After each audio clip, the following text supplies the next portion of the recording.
लाल की जय। आज प्रभु अब आज भोलेनाथ दर्शन करके अति विभोर हो गए, आनंद के आज उमंगन में झूमते हुए बाबा भोलेनाथ अपने कैलाश की ओर प्रस्थान कर दिया।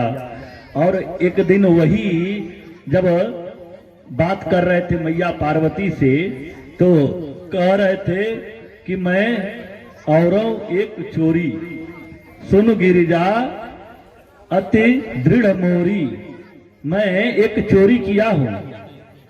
और मैं एक चोरी किया हूं, तो वह कहते कि क्या चोरी किया है आपने प्रभु?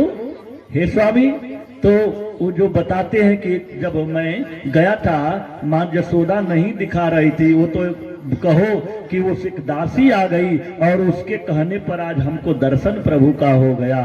तो मैया आज पार्वती मुस्कुरा कर कहती हैं कि अगर वो कोई दासी और नहीं, वो तो मैं ही थी, दासी बन करके गई थी। अगर मैं नहीं गई होती, अगर मैया से नहीं कही होते कि ये योगी बड़ा जानकार है, तो मैया आपको दर्शन कराने वाली नहीं थी, आप फिर वापस चले आते। तो आज मैया ये मैया स्वयं पार्वती माँ आज उनको दासी बनकर आती हैं, आज दर्शन बाबा भोलेनाथ को होता है। तो यह अद्भुत भगवान की बाल लीलाओं का हम लोग दर्शन कर रहे हैं। और वृंदावन बिहारी सरकार की यह अद्भुत दिव्य मंगलमयी श्रीमद् भागवत कथा का रसास्वादन करने का यह सौभाग्य प्राप्त हुआ है। भगवान की बाल लीलाओं में भगवान के वो नामकरण की कथा आती है। गर्गाचार्य जी ने भगवान के उन और प्रभु बलराम और भगवान कृष्ण का नामकरण करते हैं। और एक बार प्रभु अब तो जैसे बालक जब बड़ा होता है तो वो घुटनों के बल चलना प्रारंभ कर देता है। प्रभु जिसको हम बकैया कहते हैं, पांव और पैर और हाथ दोनों चलता है। अब प्रभु चल रहे थे और नंद रानी के उस राजमहल में वो चौकट जो लगा था बहुत बड़ा था, बहुत चौड़ा लंबा। अब प्रभु ढांकना चाहते थे, लेकिन उनकी वो क्षमता नहीं थी कि वो उस चौकट को क्रॉस कर जाएं। और वो लौट गए पूरा, जैसे साष्टांग दंडवत किया जाता है, बोल वृंदावन बिहारी लाल की। और जैसे साष्टांग दंडवत किया जाता है, उस प्रकार प्रभु लौट करके हाथ आगे कर लिया, पैर पीछे, और पेट की बगल खींच रहे थे। और उसी समय एक संत जा रहे थे और संत ने देखा, कहा धन्य हो, चरणों में वंदन, जिसके आप पूरे जगत का जीव आपके चरणों में लौट करके दंडवत करता है, आपके आगे सिर झुकाता है। और हे प्रभु, धन्य है यशोदा, धन्य है नंद बाबा कि आज उनकी डेवढ़ी पर आप स्वयं लौट करके दंडवत कर रहे हो। ऐसा सौभाग्यशाली और कोई जीव नहीं हो सकता ये यशोदा और नंद बाबा के जैसा। आज धन्य हो, आज चरणों में आज दंडवत कर रहे हैं। यह उत्सव प्रभु का वह जो है, यह बाल लीला बहुत चला। आगे चल करके प्रभु ने जब 1 साल के हुए, तो उस तृणाव्रत का प्रभु ने उद्धार कर दिया। सक्टासुर का साल भर के हुए 6 महीने के, तो 6 महीने के हुए तो सक्टासुर का उद्धार कर दिया। क्योंकि जब 6 महीने का बालक होता है ना, तो उस समय माताएं उसका चटौना करती हैं। गांव में उसे चटौना कहा जाता है कि, लेकिन उसका जो असली नाम है अन्याप्रास, अन्न का उसे मतलब वो खिलाया जाता है। तो आज मैया उत्सव मना रही हैं। प्रभु के हर जो उत्सव करती है माँ यशोदा, पूरे उस गोकुल गांव में आनंद के साथ सब लोग आकर के नंदरानी के आंगन में नृत्य करते हैं, गान करते हैं, सबको भोजन पकवान मिलता है। और उस समय प्रभु ने उस का उद्धार कर दिया, उस सकटासुर का, क्योंकि वह भी कंस के द्वारा भेजा गया राक्षस आया था मटकियों में भरकर, जिसमें माखन जाता था गोकुल से मथुरा। और जब वापस जब बैलगाड़ी से आ रहे थे तो उसी में वो बैठ गया था।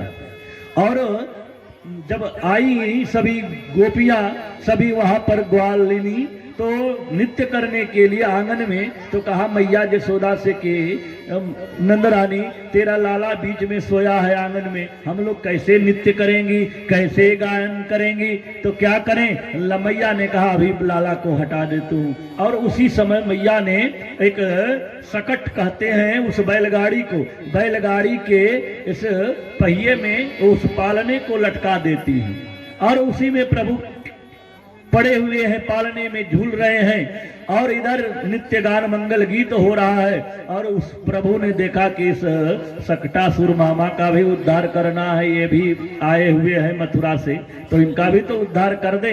प्रभु ने अपने चरण का स्पर्श किया और स्पर्श किया तो बैलगाड़ी धड़ाम से ऊपर आकाश मार्ग में होती हुई जमीन पर गिर पड़ी। जब जमीन पर गिरी हाहाकार मच गया, लोग घबराने लगे, सब जो नित्य हो रहा था, मंगल गीत हो रहा था, बंद हो गया।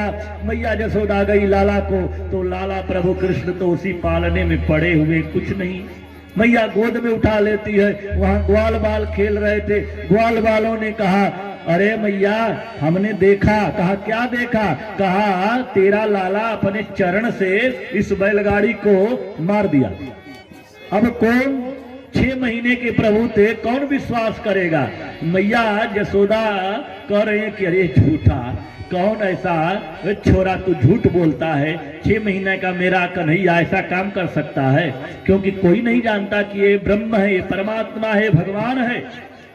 और मैया गोद में लेकर चली गई। फिर आगे चल करके उस तृणाव्रत का प्रभु ने उद्धार किया। जब 1 साल के हुए, तो वो 1 साल के जब हुए तो फिर कंस ने भेजा एक दूसरा राक्षस, वो तृणाव्रत, जो जेठ के दोपहरिया में वो होता है ना, वो तिनकों का समूह बवंडर जो होता है, वो उस रूप में आया और प्रभु मां यशोदा के उस गोद में बैठ करके बैठे हुए थे।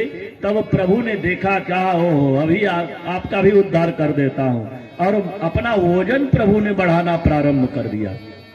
प्रभु अब इतना वजन बढ़ने लगा।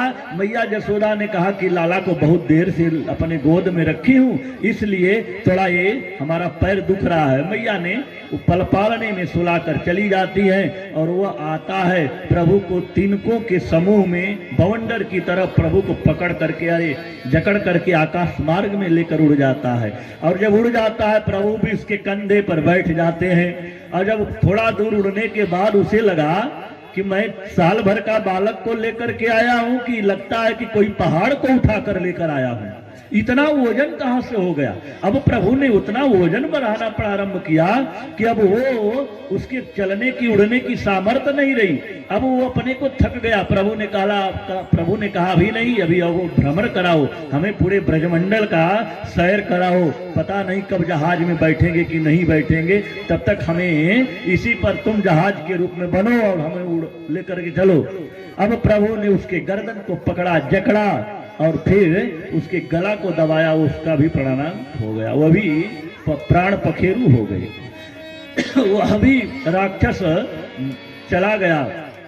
आगे चल करके अब प्रभु की अवस्था बड़ी हुई, अब इतने बड़े हो गए, 5 साल की अवस्था 6 साल की प्रभु की हुई कि अब तो और शरारत नटखट करना प्रारंभ कर दिया, क्योंकि बालक कुछ बहुत नटखट होते हैं। और प्रभु ने नटखट, इतना नटखट हो गए कि जो किसी के द्वार पर जाते थे, वो बछड़ा बंधा रहता था, उस बछड़े को छोड़ देते थे। दोपहर में गैया के पास जाता था बछड़ा दूध पी जाता था।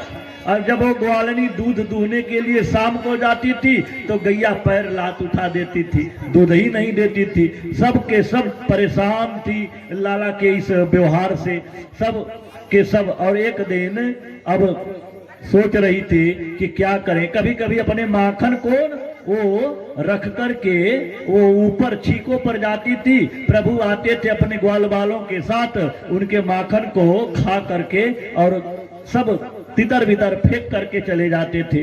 अब यह सब उलाहना देने के लिए गई है। सभी प्रभु के उस माँ यशोदा के आंगन में गई उलाहना देने के लिए, क्योंकि प्रभु उस दिन किसी के पास नहीं गए थे। और उस दिन जब नहीं गए तो उनका हुआ कि क्या करें, आपस में बातें कर रही थी कि चलो चल करके आज नंदरानी के घर उलाहना देते हैं। क्योंकि वो जा रही थी मटका उठा करके यमुना से जल भरने के लिए, और बातें करती हुई आ रही थी कि जल भर करके, जल रख करके घर, तो फिर हम लोग सब लोग चलो आज जा करके नंदरानी के घर उलाहना दूंगी कि आपका लाला ना इतना शरारती हो गया है कि हमको आए दिन परेशान करता है, हम लोगों का वो माखन खा जाता है और माखन गिरा देता है और हमारे बछड़ों को छोड़ देता है। और वो सब आज कहती हुई जा रही है। उसी में एक नई नवेली ग्वालिनी आई थी। वो ग्वालिनी नई नवेली अभी पहली बार आई थी और वो कह रही थी कि इतना नटखट है नंद का लाला।